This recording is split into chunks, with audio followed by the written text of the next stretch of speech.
Inimbestigahan na ng Food and Drugs Administration at Department of Health at Bureau of Fisheries and Aquatic Resources ang nakalalasong kemikal na pinaniniwalaang humalo sa ilog sa Negros Oriental at naging sanhiumano ng pagkamatay ng 3 batang nagtampisaw roon.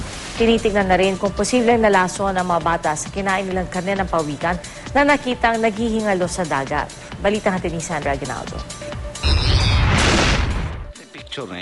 Sa gitna ng pagluluksa ng pamilya Tabilon sa pagkamatay ng batang magkapatid na sina Sandy at Ranmil, binawiin na rin ang buhay nitong Sabado ang isa pa nilang kapatid na si Razel, 2 taong gulang.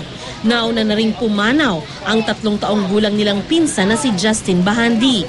Magkakasamang naligo ang mga bata sa Malo River sa Negros Oriental noong Miyerkules na pinaniniwala ang nahaluan ng nakalalasong kemikal. Pero ayon sa pamunuan ng Provincial Hospital, food poisoning ang sanhi ng pagkamatay ni Razel. Inamin ng tiyahin ng mga bata na kumain daw sila ng karne ng pawikan na nakitang naghihingalo noon sa dagat. Pero paniwala ng tiyahin, imposibleng yun daw ang dahilan dahil hindi naman daw nagkasakit ang iba pang kumain ng pawikan. So, imposible po kung makana, sila raman po mga bata na tabok. Nadagan po mga bata na hamon.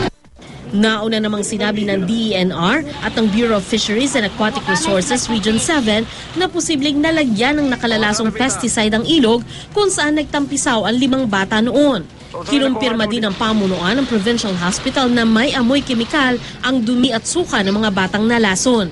Patuloy ngayon ang investigasyon ng Food and Drugs Administration, Department of Health at BFAR kaugnay sa pagkalaso ng mga bata. Pinasuri na rin ang naiwang specimen ng pawikan na posible umanong may red tide organism. Sandra Aguinaldo, GMA News.